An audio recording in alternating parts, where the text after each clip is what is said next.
During the course of this conference, we've heard quite a lot about the depressing state of freedom in the world today and all of the threats that are facing it. I want to turn that on its head a little and just note that despite all of that, we do live in the best time in human history, the best time to be alive in human history. And that's down in a large part due to innovation. We live in a technological society that makes abundance, the likes of which no period of history before has ever enjoyed, possible and available to us. And we also have a level of freedom that 99.99% of human beings throughout history have had nothing like.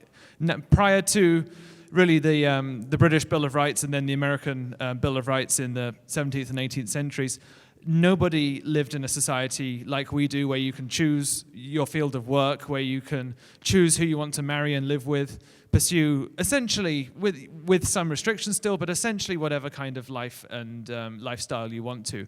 And that's increasing even today. With all of the losses of freedom we're experiencing now, there are still improvements. 20 years ago, gay people couldn't marry. They can now in most Western countries. So we do live in an era of almost unprecedented freedom and technological abundance. And one of the reasons for that is because those two things, innovation and freedom, exist in a kind of cycle. They support each other, a virtuous cycle. And that reciprocity is what we want to talk about today. It was also the subject of the conference that Angel and I organized in the UK back in March called Innovation Celebration. And we put a couple of you guys were at that event, and we put that event on to try and go into detail about that reciprocity and why it's not just the case that freedom is essential if you want innovation to happen, but why it's also the case that innovation is crucial to maintaining and defending freedom. So we're actually going to start on that side of the cycle, the less obvious, more kind of controversial side, that innovation is crucial or at least extremely important to freedom, to sustaining and developing freedom. So there are a number of reasons for that, but a few that I want to talk through to begin with is that innovation allows us to have more flexibility, it allows us to have more time and more money, and it allows us, it equips our society with greater accountability, and we'll talk about each of those a little bit more in detail. So to begin with flexibility, in much of Europe, following, sort of at the end of the feudal system and even a little bit after, industries were ruled by guilds. The guilds, which were backed by usually the monarchy in the region, determined who could practice in a particular profession, who could practice a particular profession in a particular town, whether you could leave that town and still practice your profession, how you could practice your profession, and the list goes on. So basically, if you wanted to be anything more than a manual laborer, you were subject to the whims of one of these guilds. Now that started to break down in Western Europe as we came out of the Middle Ages in the 14th, 15th, 16th centuries. But there was still a society in place right up until the beginning of the Industrial Revolution in which people in Europe basically grew up and lived and worked in the same place for their entire lives. And that supported a very closed-off system, a system in which people had next to no freedom to travel, to find work, to change their career path. People were locked in to the place they lived and the line of work they worked in. The big thing that changed that was the advent of transportation in a completely new form. And in Britain and in Western Europe, that initially took the form of the canals, which made it possible to transport much larger amounts of freight between urban centers than could be accommodated in a horse and a cart. And then the advent of the steam engine after that enabled even more transportation of freight by road and by canal. And then really the advent of the railways at the beginning of the 19th century completely transformed political and economic life in Europe and then elsewhere in the world as well. Because a couple of reasons. A, it made it far easier to travel between cities than it ever was before. So if you weren't happy where you were, suddenly you could get to the next city in a matter of hours. You didn't have to rely on incredibly slow stagecoaches. If anyone's ever read George Eliot's Adam Bede, there's a really good description of a stagecoach journey across England in that, which takes days on end and involves all these connections and changes and sitting in wet, muddy fields waiting for your next stagecoach. So the trains completely transformed that, but they also, by enabling the movement of freight, enabled the creation of modern wage labor, the creation of centralized industry in towns and cities that basically broke down the old system of living on the land and being attached to a farm and to a town for your entire life. So the advent of the steam engine, which a lot of people opposed when it came along, enabled modern manufacturing, the ease of movement between places, and the creation of the urban economy, that massive movement of people from rural life to urban life, and the huge increases in opportunity that presented for people. And then a modern example along the same lines is the gig economy, where people can use incredible innovations such as the internet, smartphones, video calling technology to be able to work for, often on a very limited basis, individuals who they don't know, who maybe are very far away, and they are able to do so, depending on the circumstances, often for very short periods of time, and depending on whatever hours they want. So this is, obviously, it's not like it's the whole economy now, but it's another level of flexibility that innovation has allowed us, and it has started to challenge sort of the employment regulations that exist in many Western countries and states. Yeah, I'll just throw in the notable example is Uber and other ride-hailing apps.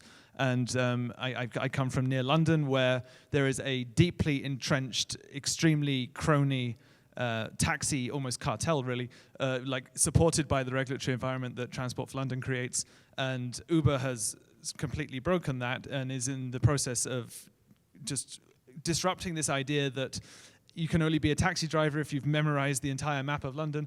And the same things happened in New York, in Paris, in Austin, in various cities over here as well, just disrupting those closed off, sort of almost guild-like environments, exactly the same way that the Industrial Revolution did that 200 years ago. And Uber faces many lawsuits as a result, but entrenched interests will always try to make problems for innovation. The other thing is that innovation allows for people to have a lot more time and money. Now, mostly we think of this as giving us more, what some people will call personal freedom, but which I'm not going to use that word today for the sake of clarity. We're going to keep freedom as being the political concept, and you being able to do what you want with your time as a separate concept. But innovation allows you to have more time to do what you want with your time, and more money to spend because you're making more money. And that actually does have an effect on political freedom. Because if you're working from sunup until sundown in a field somewhere, you don't have any time to pay attention to politics. You don't really know what's going on.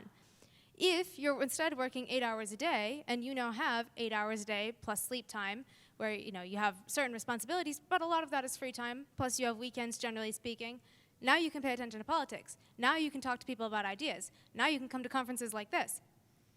Yeah, it's often said that problems only become social issues when they're getting to the end of being a problem.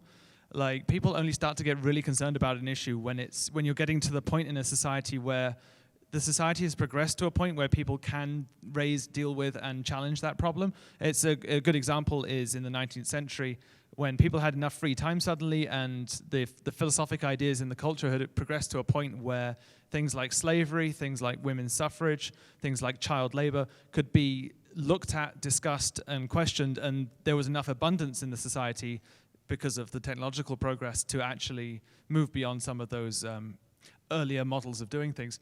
But the often, what Angel was saying about how technology is increasing people's time to think about ideas, one of the common objections there is that people actually don't do that. People have all this extra time but they don't spend it thinking about philosophy necessarily. A lot of them spend it just binge watching TV shows on Netflix. And similarly, we have the internet now. We have this incredible situation where you have an encyclopedia in your pocket. You have I'm going to do the typical objectivist speaker thing and wave a phone in the air. You have a device that can access any piece of information from the whole of human history. And instead people watch cat videos on it or watch road accident footage and all this kinds of stuff. We are not bashing looking at cat videos as a form of relaxation. We do this, okay? We send each other dog and cat videos all the time, but we spend maybe like 15 minutes a day on cute puppy videos and a lot more time researching the fact-value dichotomy and stuff like that. But the reason that so the point I want to make here is that the way people use a tool says nothing about the moral value of the tool. An object doesn't have a moral value. Its value, its moral, whether it's a good thing or a bad thing, depends on the user and the people it affects. So In the same sense that a gun is not a good thing or a bad thing, it's a good thing if a person uses it to good ends, and it's a bad thing if a person uses it to bad ends. Much the same thing applies to the internet. The internet is not a good thing or a bad thing inherently. It's a good thing to the extent that people use it well and that it benefits human life, and a bad thing to the extent that it doesn't. And whether or not people use a tool for good ends, like the internet, or like the extra time that all these labor-saving devices, from washing machines through to smartphones, have made possible, depends on the ideas that they have picked up from the society around them or have developed by themselves. And the issues that are often attributed to innovation and to the capitalist economy, like the fact that people consume sort of not terribly productive forms of media, do things like binge watch reality TV on Netflix, has to do with how we're educated and the philosophic values that are prominent in our society. It's not innovation that's caused those problems, it's the ideas that are in our society. But one really good way that people do use innovation, and specifically the internet and smartphones, is to expose when despots are being despots. And I think some of us younger people are very used to being able to log on and see about war crimes going on, and see about the coup d'etat that's going on in half the world away. This was not always the case. In fact, very recently it was not the case that people knew what was going on in countries with tyrannical governments. For example, in Argentina, there was a dictatorship in like the 70s and 80s, and people did not know that there was a dictatorship there outside of Argentina and perhaps Chile until Argentina hosted the Olympic Games, and heroic people in Argentina drew attention to the fact that there was a dictatorship going on and people were going missing and so on. But that took tons of courage and organization on their part. Now, if you see a police officer acting in a way he shouldn't, all you have to do is pull out your smartphone, take a video, and post it to the internet. Not that that doesn't sometimes have consequences and therefore sometimes require courage, but it's much, much easier and much more widespread.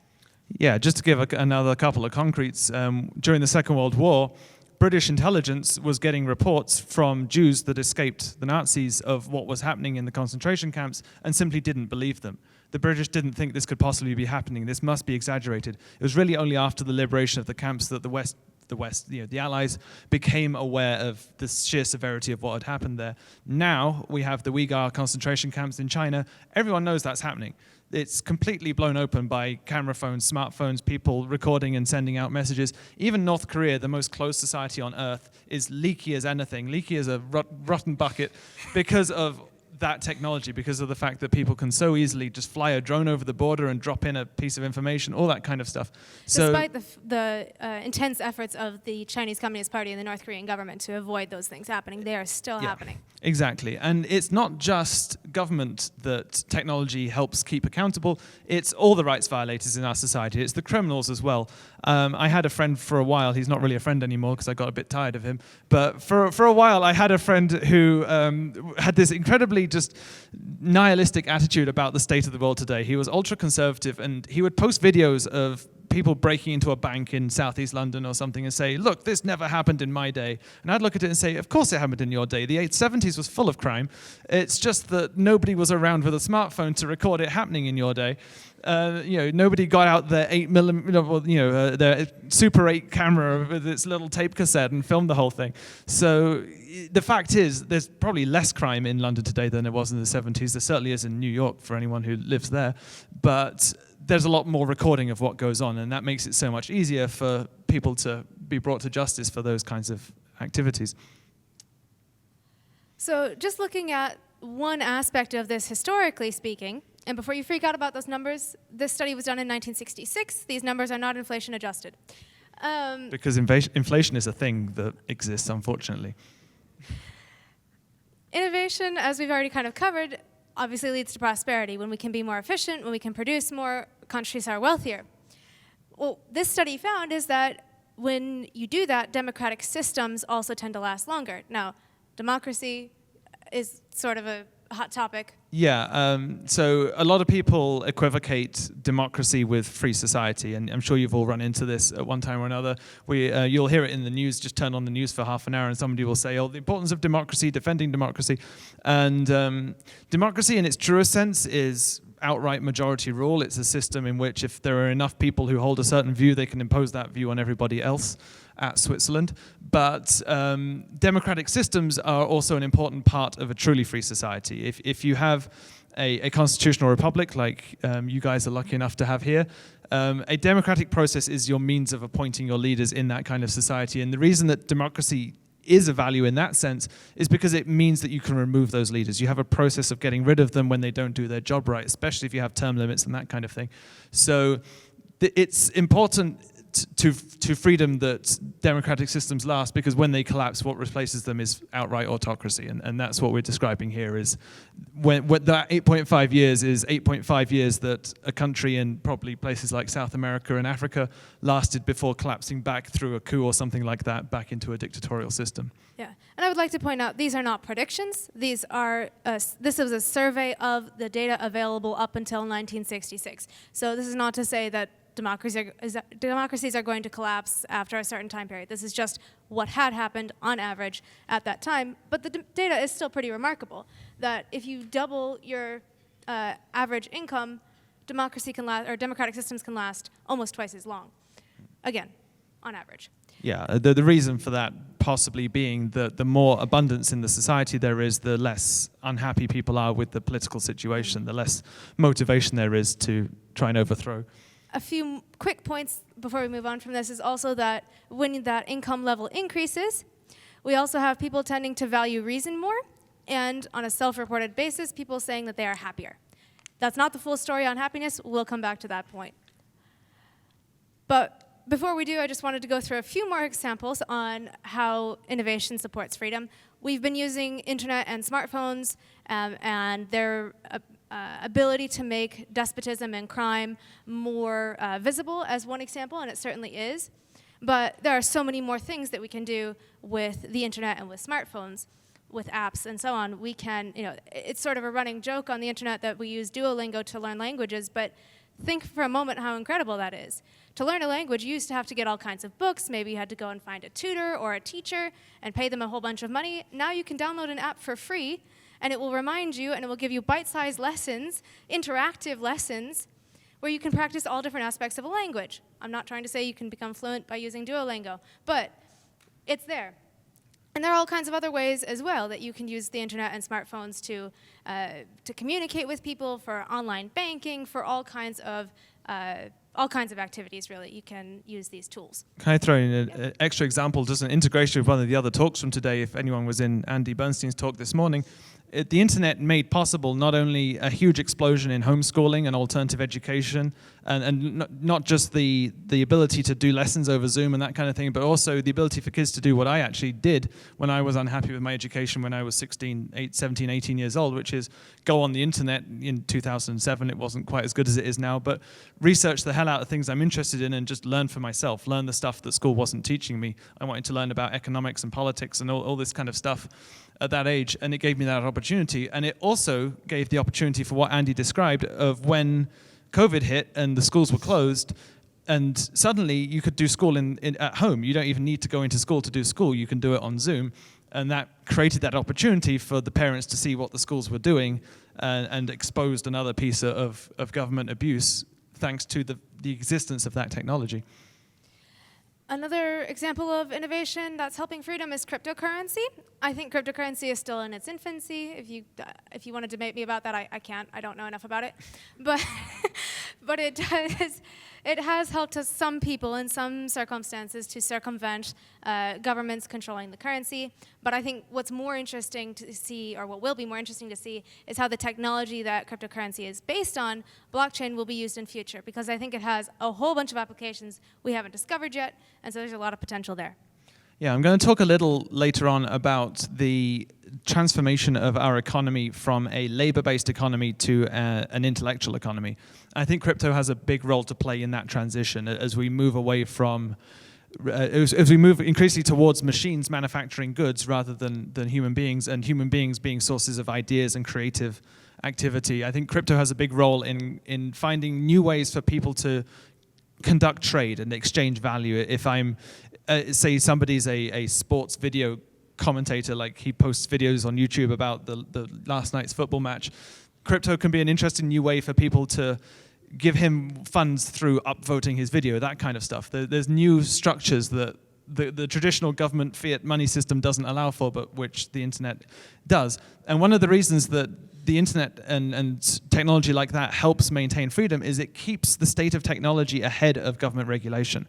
It's taken governments 25 years to figure out what to do with the internet. If anyone remembered SOPA and all that stuff, like in 2011, there was an attempt to regulate the internet back then, which just failed completely. And now there's all the stuff about trying to regulate big tech, social media, but the internet came along in like 1995 as a sort of significant force in society, and it's only now that they're catching up to it from a regulatory standpoint. And where are we going to be 25 years down the line from here? They're going to be still trying to catch up to what happened in 2002. So that's one of the reasons why the internet is such a powerful force for preserving our freedom. It just keeps us that far ahead of the regulators. I'll go on to talk about aviation quickly. I'm a massive fan of the aviation industry, if anyone's read my booklet outside about that.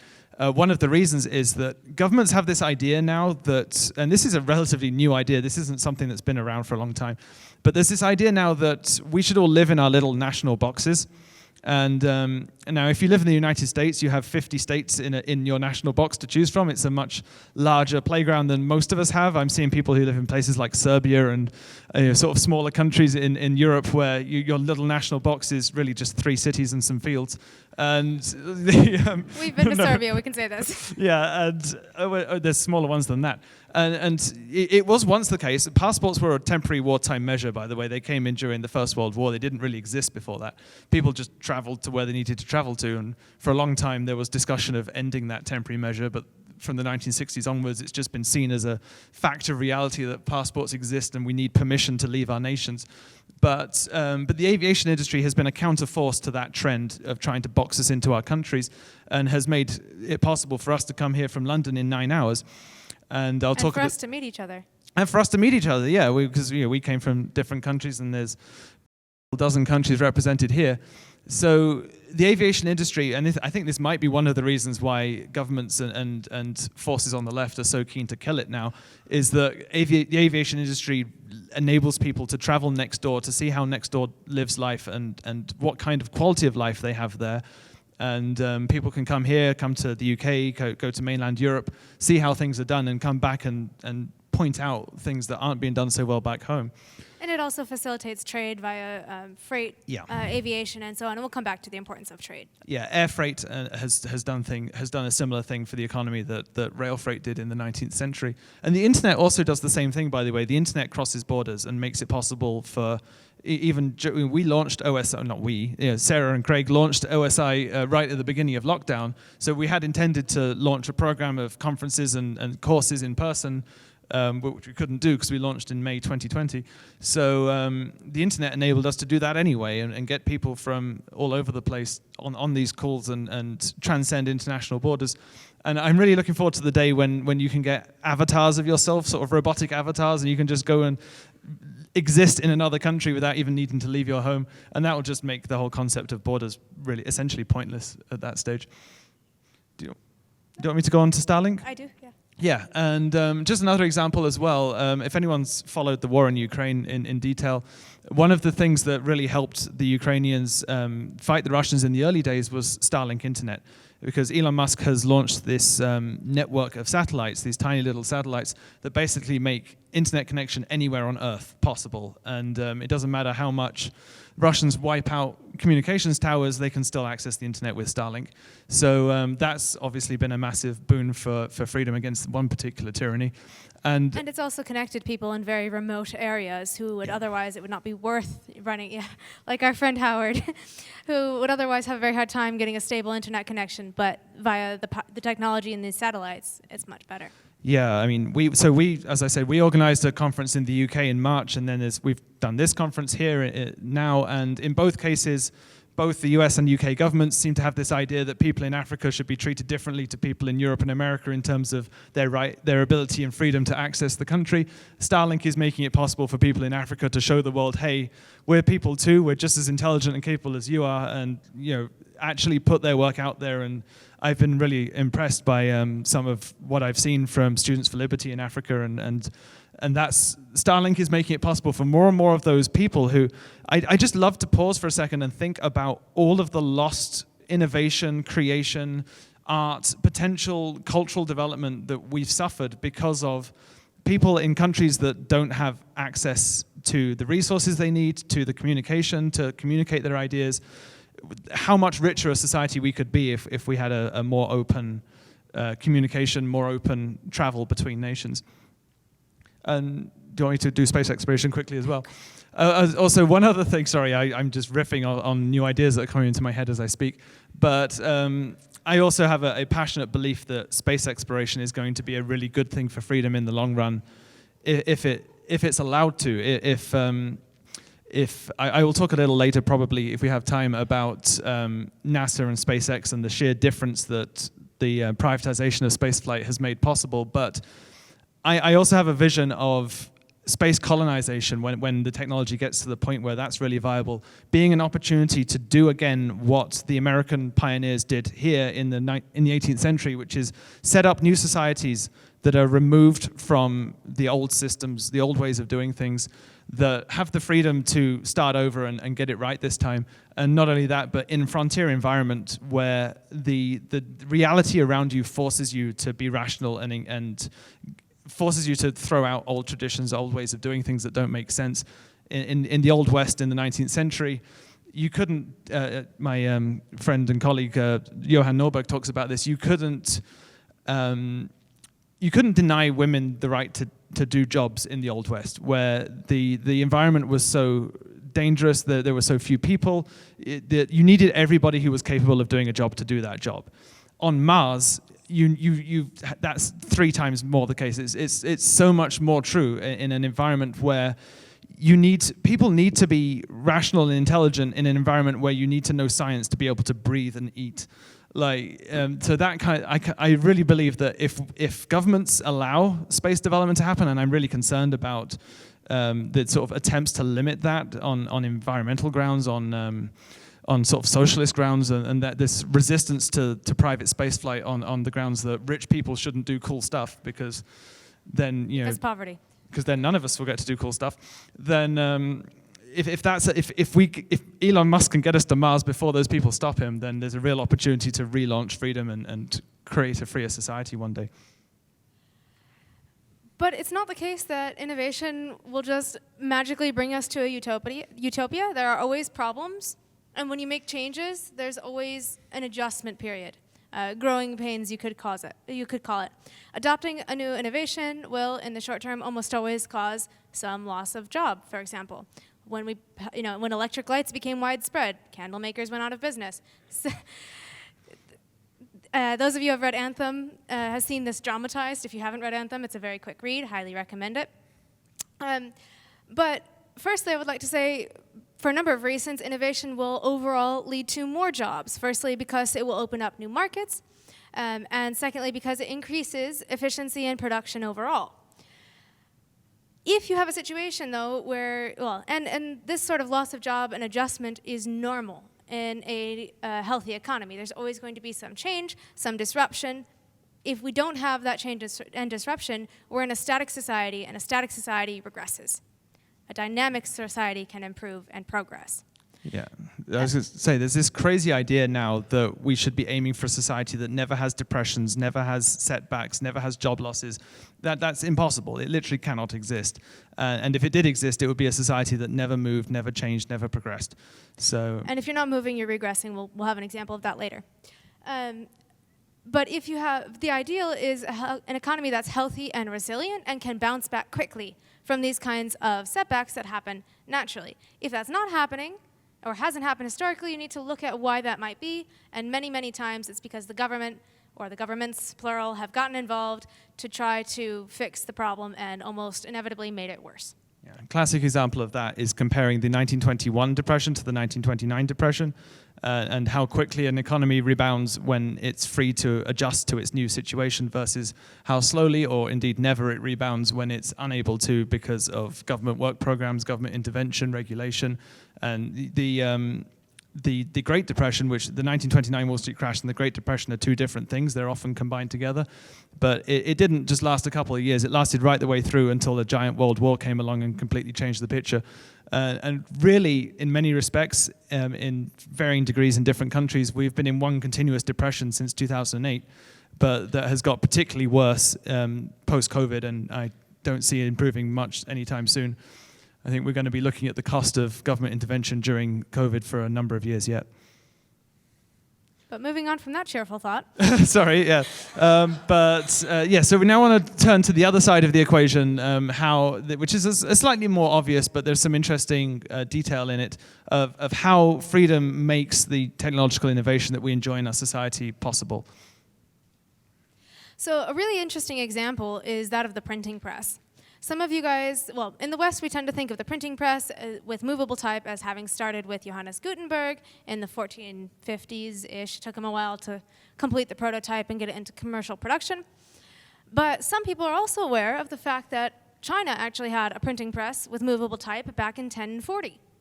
And yet, by 1700, Europe was way ahead of China in terms of material and intellectual progress. Why is that? Very simply, Europe had more freedom. Within decades of the Gutenberg printing press, there were hundreds of printers throughout Europe that were printing thousands of titles and competing with each other to print more titles than their competitors so that people would buy their books and read them.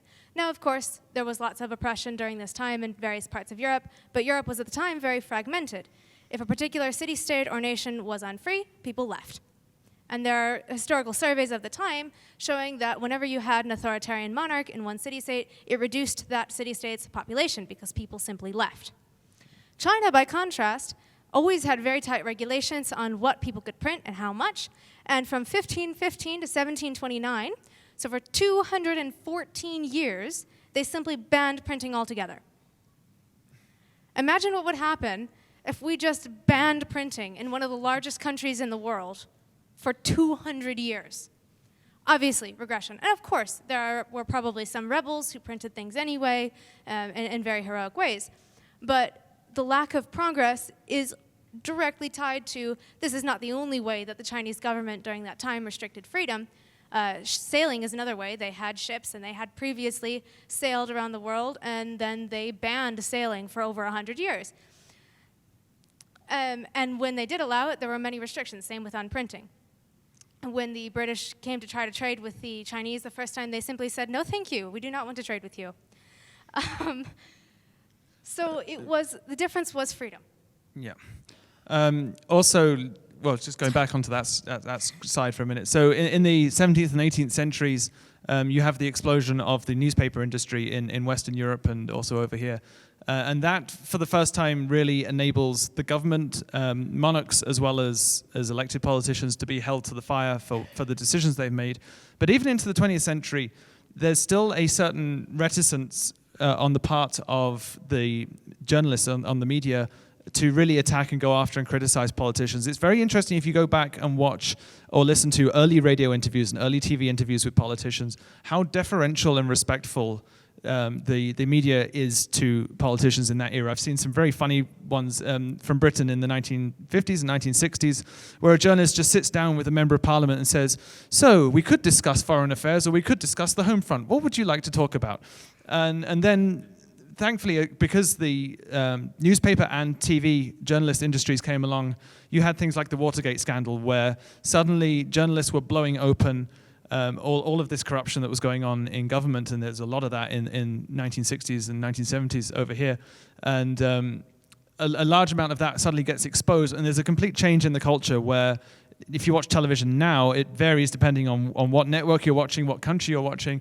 But you do get some journalists who are absolutely excellent at holding politicians to the fire. People like Jeremy Paxman over in the UK, who will just grill them and put them on the spot. And that's really more possible than ever thanks to technology. Now, it can go both ways. It went the other way as well to some extent. Like FDR used radio to get into people's homes and push his message directly into people's heads. But no, it's only in a free society where you can get a press that can innovate new ways of communicating, new ways of getting messages out to people, and new ways of holding our leaders to account and making them responsible for their actions. So we could multiply these kinds of examples for a very long time, but we shall limit ourselves to 4. So I spoke earlier about about how the aviation industry breaks down borders between nations. That could be far truer today than it actually is, if it wasn't for how much innovation in flying has been held back over the past 50 years or so. This is a particular area of interest of mine, but if you're interested in it more, there's a book I can strongly recommend called Where is My Flying Car by a guy called J. Storrs Hall. And he goes into great detail about the regulation of aviation in America, particularly small aviation, like civilian aviation, where you small light aircraft for 2 or 4 people, and how the government-controlled air traffic control system, and how the laws regarding litigation, i.e. suing for accidents that happen, basically discouraged any innovation in small aircraft, like aircraft that could link a small town to a bigger city and give you a direct link straight into the airport. And also how innovation, if you look at John Hersey's interview with Blake Scholl, the director of Boom, who's trying to bring supersonic aviation around for real now, he talks about how the regulation of supersonic flight over land, how the regulation of how many engines an aircraft had to have to fly over oceans until the 1990s basically stymied any innovation in supersonic aviation. So we could have a world where people can fly from Britain to America in 3 hours instead of 9, but we don't yet. And the potential of that to close up, to open up the world and reduce that separation between us is enormous. And hopefully, thanks to people like Blake Scholl, it might actually happen now. But we've lost so much potential innovation because of that government resistance and government manipulation. One other example I'll quickly give is Concorde, which, because the British and French governments built this completely uneconomical, completely just insane aircraft that carries 30 people and guzzles fuel in the process and roars like a rocket with afterburners when it takes off. That was the image of supersonic flight for 50 years. People thought it's this unachievable, uneconomic, destructive, noisy thing for rich people that doesn't actually work and only gets used by the airlines that belong to the country that built it. And if that had been left to private individuals, to private businesses to innovate those systems, and that innovation does mean risk, it does mean accidents happening, and that has to be accepted. You can't innovate never taking risks. Then we could have a much more connected, much more amazing society at this point. Do you want me to go on to space exploration as well? I've already talked about that, really, haven't I? But the other thing I was going to say about space exploration specifically is the same thing I just said about Concorde, which is that for 50 years, really, from the late 1950s through to the late 1990s and early 2000s, you had space exploration was a completely government-dominated field, primarily in the United States and the Soviet Union. And the result of that was the really interesting misdirection of resources and misdirection of innovation, which is what happens when government takes control of an industry. And my favorite example of that is the space shuttle. I talked a lot more about this in my talk at Innovation Celebration, which you can find on our YouTube. But in short, in the 1970s, NASA wanted to create a reusable spacecraft, a cheap, quick way of getting payloads into orbit. The thing they built was essentially an aeroplane glued to a rocket that was probably the most unsafe space vehicle ever created. Bits fell off of it when it was launching. It had 2 fatal accidents out of 135 total flights. It ended up costing orders of magnitude more per flight than it was intended to. And right now, NASA is trying to build a new rocket to get us to the moon called the Space Launch System, really inventive name. But it's basically reusing shuttle technology to try and save money. And despite that, it's orders of magnitude, literally hundreds of times more expensive than what SpaceX has innovated from scratch. Completely new technology that SpaceX has come up with, the ability to land boosters back on the pad. If you've ever tried to balance a chair on one leg, the fact that SpaceX has innovated a way of balancing a rocket on a single point of thrust is simply phenomenal, and they've done that for far less money than NASA has built a new version of its old technology to try and do the same job. My expertise is more in the biological field, so that's where we're going next. Genetically modified organisms, usually called GMOs, we have positive and negative examples in the world at the moment. The US has largely embraced GMOs with very few negative consequences, increases in yield, increases in farmer income, reductions in use of pesticides and so on. But Europe, for example, much of Africa has banned GMOs for the most part, with the result that people are not able to adapt to changing climate conditions as easily. They're not able to adapt to diseases that come up in staple crops. And they are taking more land to produce the same amount of food, and they're using more pesticides than their counterparts. Even if it's organic production still allows certain pesticides, and because they're less effective, you have to use more of them. So I'm getting off my soapbox now. If you have more specific questions about GMOs, I would love to talk to you about them later. Stem cell research is another one that I'll just touch on quickly. There are tons of exciting medical applications for stem cell research, such as skin grafts and organ regrowth and all kinds of things. Stem cells, if you don't know, by the way, are basically cells that haven't decided what they're going to be yet. Not that cells have agency, but that's basically what they are. And that's why they have so many exciting medical applications, because we can put them to work in all kinds of different ways. But because some stem cell research comes from the stem cells that are in aborted fetuses, many activists are very much against this, and it's been banned or heavily regulated in many countries. So.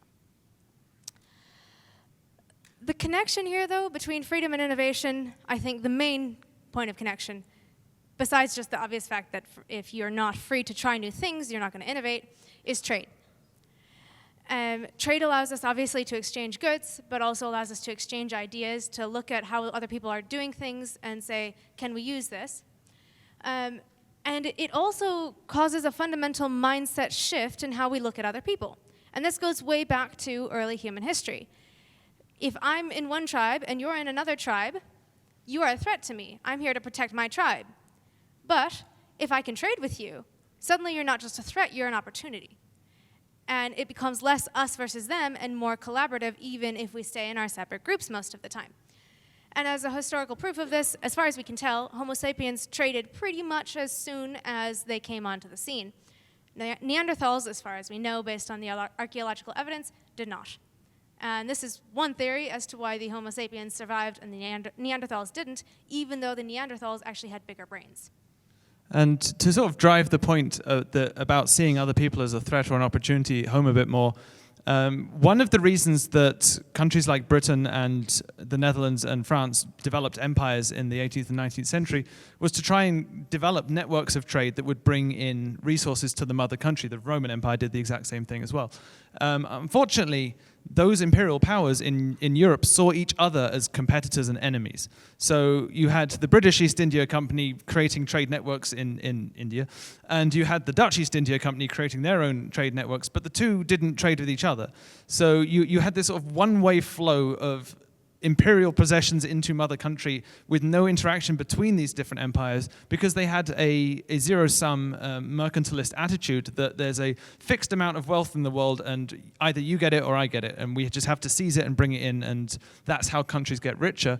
When in fact Britain was getting richer and the Netherlands too, because of various innovations from things like textiles through to tulips and whatever you happen to be manufacturing in your country.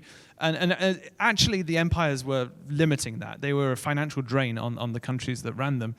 And really, Britain should have just given up America when it tried to go independent, because it was a massive drain of resources for Britain.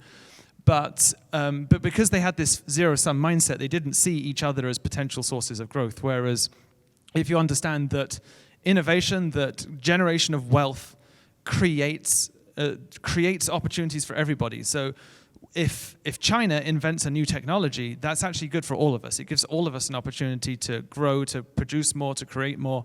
I mean, just think about how much all of you benefit from Japanese technology products, things that come out of Europe, and likewise how much Europe's benefited from American independence. Europe would not be half as wealthy, half as free, half as prosperous as it is today if it wasn't for the fact that the United States became independent and created a free society that could then innovate its way to where it is today. So it's really important that people not only see other people as opportunities, but see wealth as something that's created, not something that's just exists in the world and you need to grab it before the other guy does. An interesting case study in the subject of exchange of goods and ideas and what happens when you don't have that is Tasmania. Tasmania is this teensy little island off the coast of Australia. It's actually quite big. If you say so. Australia is huge. But it wasn't always an island cut off from Australia. A little over 10,000 years ago, it was attached to the mainland. But rising sea levels caused the island to become cut off, and some people remained on Tasmania, while some people were on the mainland. Most of the people were on the mainland. The sea between the two areas was difficult to cross, and so few people did it. And what happened after about 10,000 years, when the Europeans came in the 18th century? The people on the mainland had tools, they had fishing nets, they had clothes. The people on Tasmania had no tools more advanced than a basic spear. They had stopped eating fish about 3,000 years beforehand because they didn't know how to make nets anymore. They were actually disgusted by the Europeans eating fish. They didn't have any needles or any way of creating clothes, so they simply draped furs around their shoulders and oiled their skin even in the cold winter. And all this happened, this regression, even though these people were genetically from the same lineage, and they had had some of these technologies like fishing nets and fishing boats before, because they stopped trading. They were cut off, and so they regressed. Now, going back to the point about the mercantilists, who are today more often called protectionists, there's this idea that it's fine for our country to sell to your country, because obviously that makes us money, and that creates jobs on our side. But people don't like as much, protectionists don't like as much when other countries are selling things to us. And in particular, they become concerned about what's called a trade deficit, which is supposedly what happens when you are buying more than you are selling as a country. And the concern is always that if you're buying more than you're selling, then you're giving the jobs to the other countries, and that is bad. However, the data does not back this up. If you look at the US from 1975-ish until about 2017, you see that this blue line here is the trade deficit, and it has overall increased, although not perfectly linearly. But civilian employment, so we're not including the military here, has also increased. So where is the loss of jobs? I don't see it. But it's also important to note, not only does increasing trade not cost jobs, but also creating jobs is not the function of an industry or of an economy. So the purpose of productive activity is to produce products. And that's the benefit. The creation of jobs is a byproduct. So if you see an industry as being a source of employment, as its function as being a source of employment, then you're going to actually inhibit the ability of the society, of the economy, to improve human life in the long run. A really clear example is, if you go back to, I'll just use a British example, like London in the turn of the 19th to the 20th centuries was full of thousands of stable boys, and people whose job it was to look after horses, because you had horse-drawn buses, horse-drawn everything really. None of those people, if they were still alive today, would have a job now because of the motor car, the diesel engine, buses, trains, all of that stuff. And would we be in a happier, wealthier, more prosperous society for that? So although there are more recent examples, I think it's a really stark example to just look back at horse-drawn cabs, at coal-fired, steam engines, all the people who specifically their jobs depended on that. If we just held on to all these technologies, all these outmoded ways of doing things for the sake of protecting jobs, we would have a poorer society, we would have poorer people, less happy people, less healthy people. So ultimately, a lot of people make the mistakes of seeing the job as the end goal when really the job is a secondary benefit, even maybe not a benefit. If we're moving into a society now where people work more directly for themselves, have more time and more resources to put into pursuing their own values, working hard for themselves, for their own goals, instead of having to do jobs like flip burgers at McDonald's, which a machine can probably do better, then I think that's an improvement if governments keep their hands off the economy, let the economy go through the disruption, through the adjustment to that new economy, and don't try and... if we end up with a mass unemployment situation because of automation, it will be because the government didn't let the economy adapt to that new paradigm. And we really mustn't make the mistake of seeing jobs as the goal, even though it's a good thing that trade doesn't destroy jobs like people think it does. The other thing that you have getting in the way here is governments trying to support, and I use this term very loosely, to support certain industries by giving them tax dollars. The reason I use this term loosely is because governments what they're actually doing is they're taking money from some people, well, from everybody, to give them to a small portion of the population because they want certain industries to succeed. Now, certain industries are succeeding, they're crowding out other industries which would then fail. And to some degree, this happens naturally, but when the government is getting involved, that's a central planner telling people what they may and may not do, and more importantly, from a moral perspective, where their money has to go, because you don't have a say in where your taxes go.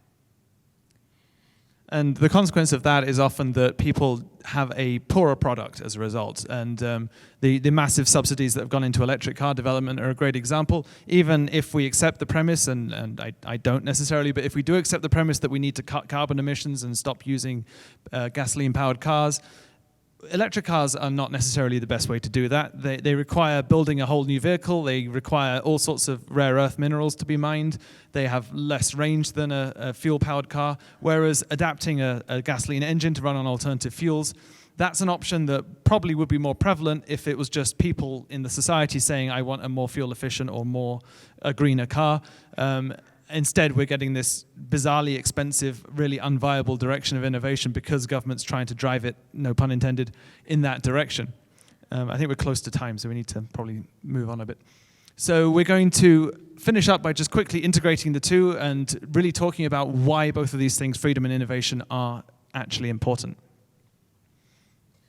So, to put it very briefly, the moral standard we've been using here is human life. And what I mean by that is that without humans being alive, there would be nothing to value, or without organisms being alive, there would be nothing to value anything. As Craig was saying on the panel the other day, good isn't just out there in the world, it's always good to someone for something. And when we're talking about humans, that means that the goal is to have a life that is happy, that is satisfied, that is flourishing. The Greeks use the term eudaimonic. So what the data shows about this is two points that are interesting for our purposes. First, generally speaking, higher income means more self-reported happiness. So that's this graph over here. They've sorted it into countries that have low GDP on average, medium GDP on average, and high GDP.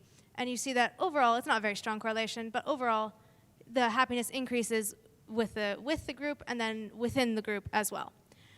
But after a certain point, income doesn't make that much of a difference anymore. Once all of your basic needs are met, you have a little bit set aside in savings, then it's not going to make a huge difference whether you can buy a third luxury car or not. So one of the most important factors in the data that we find after that is freedom. There was a lovely study done in 2014, why the Finns are happier than the French. If you've met a French person, this probably makes sense. I dated one. But they chose these two countries because Finland and France have very similar GDPs per capita. Finland is a smaller country than France, but adjusting for that. But Finnish people regularly report being happier, being more satisfied with their lives than French people do. And so they wanted to know why. And turns out that almost every kind of freedom that they looked at, which included economic freedom, political freedom, social freedom, perceived freedom, I've run out of fingers, but all the different types of freedom that they could possibly measure, and all of them correlated positively with happiness. So, in short, innovation helps with prosperity, which helps with the material side of the equation, which improves happiness, and freedom also improves people being happy and also allows for the innovation. So it's a great correlation here. When people are free to pursue their values, not only can they fulfill those values and get the fulfillment and sense of meaning and purpose that comes from that, but they can also be productive, produce more, innovate more, and that's the virtuous cycle. People are free to create, their creations help enhance the freedom, and we really need to support both of these things to keep that cycle moving. And the fundamental reason that I think these things both go together to freedom and innovation, that is, go together to support human flourishing, is because human beings need to produce in order to live. And more fundamentally, we need to produce in order to live a flourishing, beautiful life. If you were out in the wilderness, this would still be true. You would need to find berries, you would need to create shelter. We're in a more complex society, which provides many advantages, but the truth is still there that we need to produce. And innovation increases production by increasing efficiency and by creating new things for us to produce, new products that didn't exist before. You guys may have seen some variant of this graph, which is about the massive reduction in poverty we've had in the past couple of centuries. So the green is people who are not living in extreme poverty, and the red is people who are living in extreme poverty. And you can see that even as the green massively increased, the red has massively decreased. And what that shows us is simply that when we have more production, we have better standards of living for everybody. Cool. Well, I'm not going to add anything else because I do want to allow a little bit of time for questions.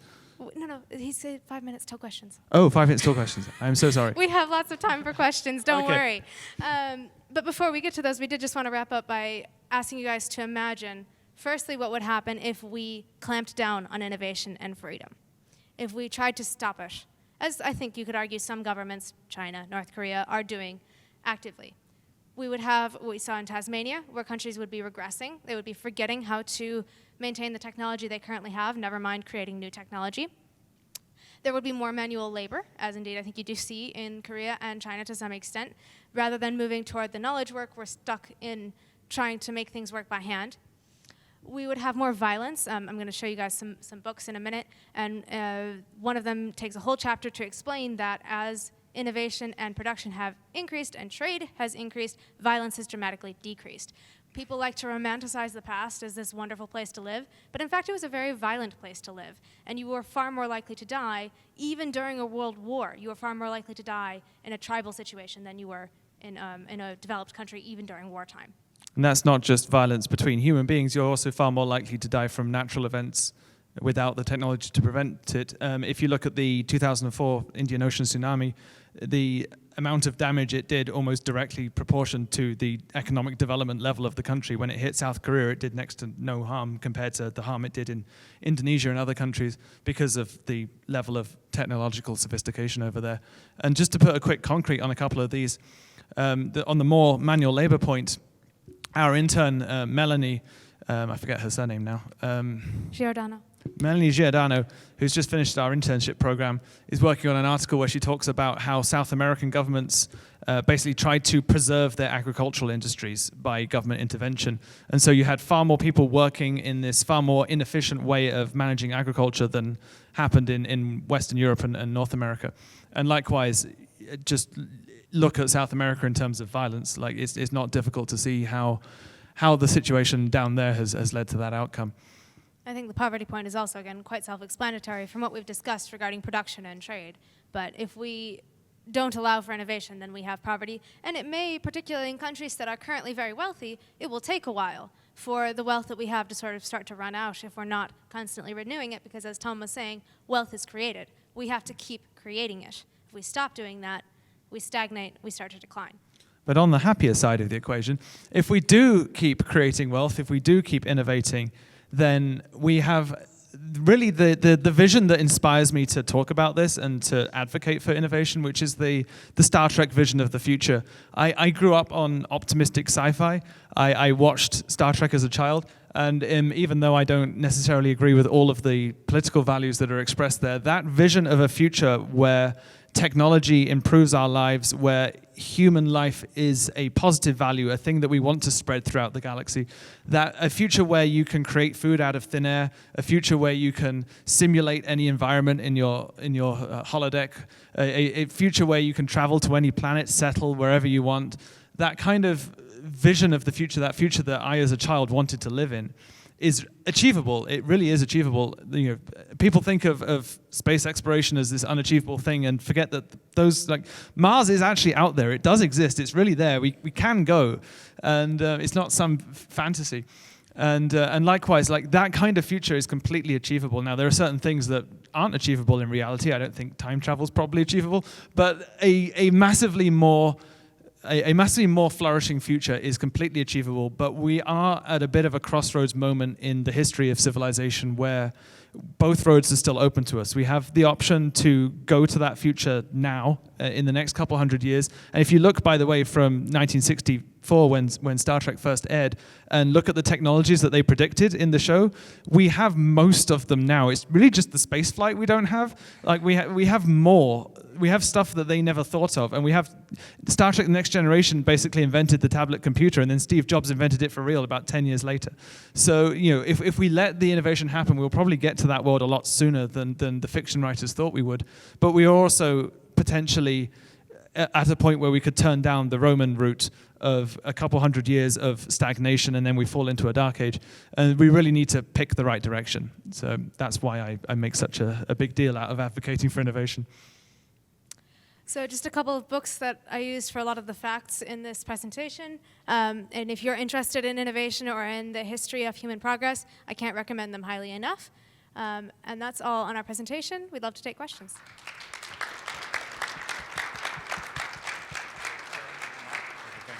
I didn't see what order hands went up in, so Sherwin's going to start, and if the rest of you guys could form a line, and we'll pass the mic around.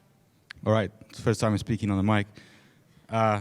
One of the biggest innovations in America is weapons, technology for weapons, and I've got quite a few things that I thought that I'd reflect on your presentation. Yeah, okay, great. Do you think that AI, has been said to be more dangerous than nukes? Now, innovation is a lot of experimentation as well, which could imply pragmatism and taking risks and things. I'm not trying to play devil's advocate, but I'd love to hear what you have to say about whether AI should be regulated, unless we have a perfect society, which we don't. No. The short answer to the first part of your question is no. AI is still, and I think will, unless we have some dramatic change, will forever be a tool for combining very quickly, a very useful tool for combining the knowledge and intentions we already have. But we are still the programmers, and it cannot, at the moment, create legitimately spontaneous and new things. I really struggle to see how it would be possible for it to be more dangerous than nukes, although I haven't followed the debate very closely. Your second point was related to purpose. Yeah, you go ahead. Sorry. So, like I said earlier, a tool is only as good or as bad as the person who uses it. A nuclear weapon can be a really important tool if you've got an asteroid hurtling towards your planet. It's a good thing that we have that technology, I think, in general. Obviously, we don't want people using it to destroy each other. But that comes down to, I think, the most important thing in a society is education, is values, is the ideas that are propagated in a society. And the fact we haven't had a nuclear war since 1945 is a rather encouraging sign that sort of self-preservation instinct is actually operating in people. I really dislike the name AI. I don't think AI is artificial intelligence. That name conjures up iRobot and Data from Star Trek. It's not intelligent. Intelligence is the ability, if you look up on Merriam-Webster, it's the ability to use reason to conceptualize about things. It's not just knowledge or creative potential. AI doesn't conceptualize. It just takes what's been input into it and approximates an output based on its vast amount of input. And yes, the algorithms can generate things that the inputs don't necessarily logically lead to, but there's absolutely no evidence that it's conceptual, that it's alive, that it's intelligent in any meaningful way. So it's just another internet. It's another thing that's going to enable people to create new stuff, but it's still going to be the people creating the stuff. It's just a tool that enables people, I think really excitingly, enables people to create films, images, all sorts of exciting new creations. It's another bicycle for the mind, to use Steve Jobs' term. It's another way for human beings to create things. And on the subject of regulation of technology generally, I generally, it is not the government's moral right to stop you from doing things unless those things are violating other people's rights. And I don't see why that should not apply to AI just as well as to everything else. Awesome. First off, thank you for the talk. I loved your integration of humor into it as well. I grew up in the Valley, went to Grand Canyon University. They're a private Christian university. They are huge proponents of conscious capitalism. Are you familiar with the term? So conscious capitalism, I'm wondering if you can kind of respond to that and see where is it, are they friends, are they foes? Because they kind of couch freedom and innovation in altruism. And I'm just hoping you can kind of touch on that. Oh, that's a great question. From what I've seen of conscious capitalism, I think it's mostly virtue signaling for the CEOs, the C-suites generally. But to the extent that you're running a business, you have the right to embody your values in that business. And I think you absolutely should. But if you have rational life-serving values, I don't really see why those should clash with running your business. And conscious capitalism is often portrayed as a way to limit capitalism, to limit business, so that it doesn't have negative consequences. But if you're running a business that has negative consequences, you're doing something wrong. And that's what needs to be fixed first. If you're operating out of rational self-interest, you're already conscious, you're already doing good. I think what that means and what effective altruism means is I don't want to do this thing, but I think I have a duty to, and that leads you to Silicon Valley Bank. Like that's the outcome is you don't produce, you end up being an anti-productive force, or at least a less productive force than you would otherwise be. Hey, so I think it was a great talk. I was slightly confused by you saying China wasn't innovative, because they're like market leaders in a lot of technologies. I almost interrupted him at that point. He was saying, hypothetically, if China created something, what I wanted to jump in was say was that, but China has actually just been stealing technology from everyone else for the past 100 years. They have, but currently they're also the world leaders in solar technology and battery technology and manufacturing, in all three of those. So I would be interested in how you would see China in the future, because I think they're very innovative and in a lot of fields, drone technologies as well. But on the other hand, they don't have really free trade. They're like half going the Transylvania route. So it's kind of this polar opposites of being innovative, but don't allowing trade. Yeah. So two forces clashing, and it's kind of going interesting. Does it go the way of freedom or not? So I would like to maybe have your thoughts on that. I think you've put it well that it is sort of balancing on the edge of a knife. Unfortunately, their protections for property rights are so low that unless that changes, I can't see that they would fall on the freedom side. And for example, take their patent system. The measures of innovation per country are usually based on patents. Many foreign investors and foreign companies are doing their patents in China now because the U.S.'s patent system has started to go really bad and not be protected. And we can talk about that in more detail later. But there's a fine print in the Chinese patent system, which is, yes, your patent is protected for business purposes, but the military can come and take your technology anytime it wants. So on the one hand, I question how much of that innovation is actually coming from Chinese innovators. On the other hand, I think that until you get those kind of subclauses and undermining of property rights out of the picture, China's not going to go in a very good direction. But, I mean, I don't have a, what do you call it, globe to see the future. I don't know. Crystal ball, that's the phrase. Just kind of interesting that you said that you doubt that it's coming from innovators. If not innovators, it's coming from the government. So you're saying communism is innovative? No, I'm saying it's coming from foreign countries. For innovators in foreign countries. Now, there are, of course, exceptions. I'm sure there are innovative Chinese individuals and businesses, but I think they're very much in the minority. Yeah, I mean, I think a lot of us benefit from cheap products from China and the manufacturing there. China has a very pragmatic regime, or has had since the end of Mao's era. Like they saw the Soviet Union, they saw that hardline socialism doesn't work, that you need some degree of market economy to have a functioning society. However, since Xi Jinping came in, there's been an increasing trend again towards control and a loss of that pragmatism, especially where it comes to like the way that the Chinese government imposes housing targets on all of the provinces, and then they build empty cities, and then they wonder why the economy is collapsing and then they start building things in other countries that can't repay the loans, and then they wonder why they're having another economic crisis. So it's this constant process. It's really just like a more intense version of what we have in Europe, where you have a constant process of government interferes, economy wobbles, economy comes back a bit, wobbles again, and you just have this cycle of increasing and decreasing, but gradually uptrending levels of government intervention. I don't see China turning towards freedom in any serious way unless there's a complete collapse of the system, which is a little more possible than people think it is, I think. Nobody thought in 1988 that the Soviet Union was about to go pop. So a Chinese collapse is a serious possibility, especially given the state of its property market and its reliance on, currently, to sustain its construction economy, its reliance on projects in third world countries that can never repay their debts.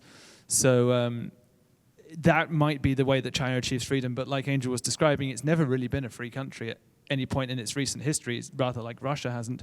So there isn't currently the impetus, really. There's definitely a pro-freedom movement in China. We saw this during lockdown, but it's not backed up by a philosophy of freedom that Chinese people accept as being their own. There's an interesting movement to try and reclaim Confucius to that end, but which I think is quite cool. But at the moment, they see Western freedom as an outside imposition that they don't want imposed on their society.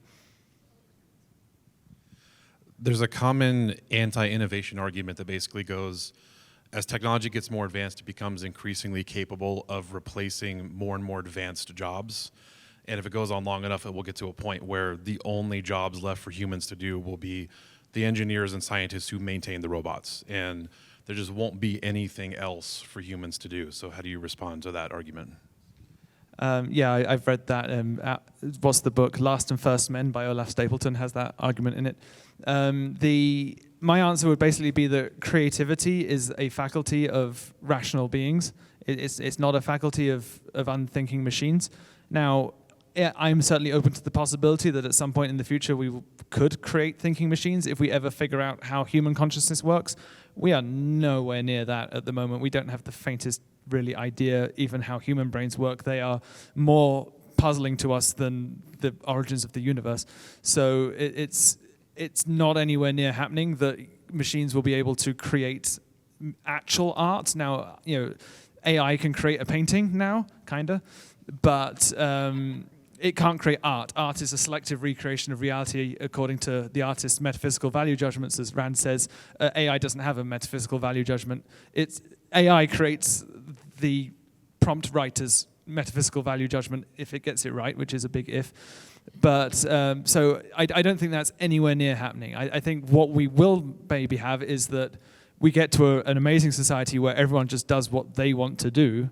And what the thing I'm concerned about is the education side, is that can we at the same time get to a society where people want to do good stuff, where people want to use that newfound freedom, that fact that they don't have to work in a factory, work in an office anymore, to create beautiful artworks, to create fantastic new philosophy, instead of scrolling TikTok, which is, I could just see it going that way at the moment. And we need to fix education to fix that, because that's the cause of all of that. It's the way people are brought up that creates the society we live in. I think humans have a very serious need both to consume and to create, to consume art and to create, and I don't think that AI will ever fully satiate that, personally. I also think that with increasing AI and increasing technology and automation, that's the word I was looking for, more and more manual jobs will be replaced, but people still want to be served, some people still want to be served by human beings. Just always, that demand will not, I think, completely go away, although I think it might diminish. And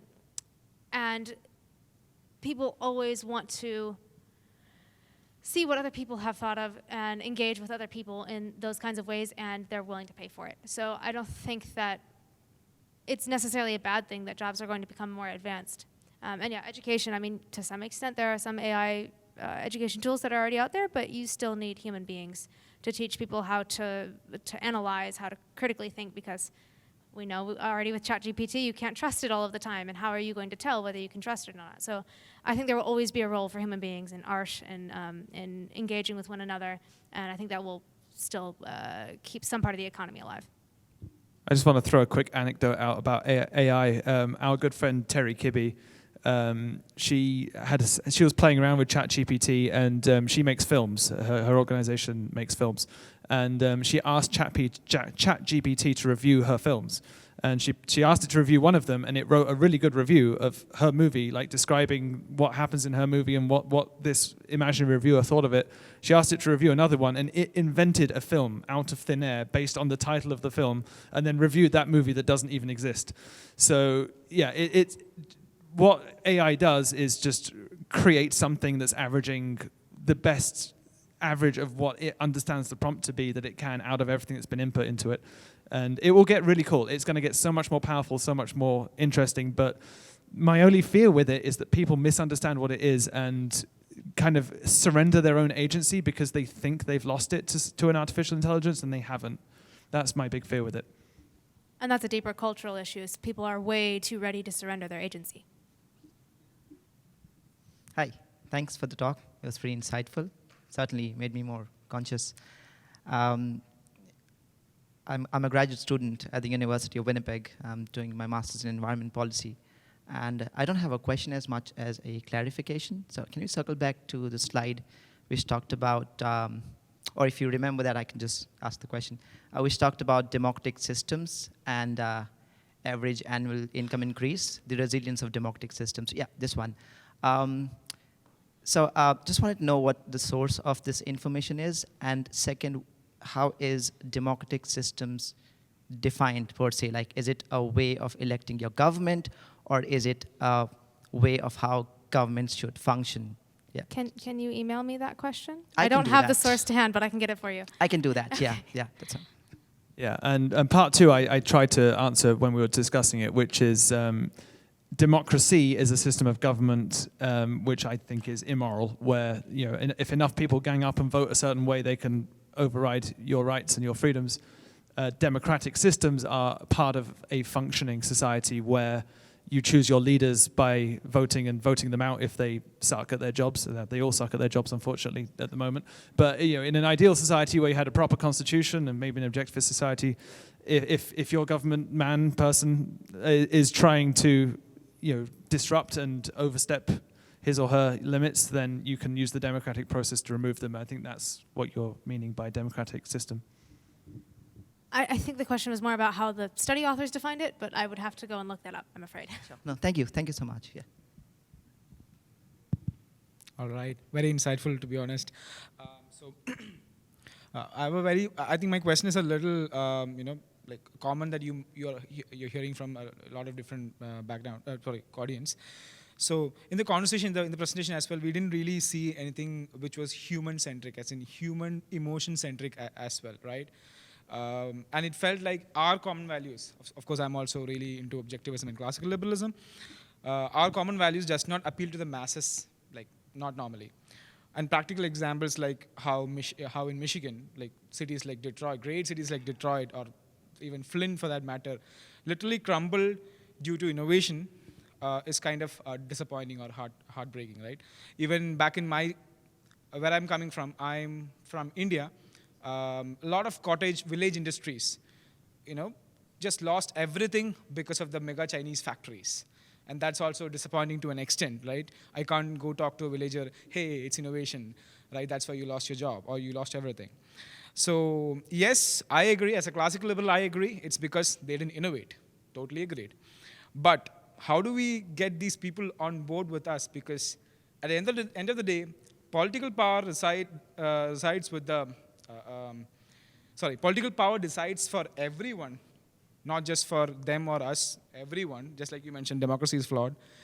And this political power lies with the so-called masses. The masses will vote for those people who will support for their, their whatever non-innovation based policies. So, yeah. So I don't think it's not human-centric, because people need to have a certain level of income to be safe and happy, and I think happiness is a value that appeals almost universally. There are obviously a few masochists out there, but you can't get everybody.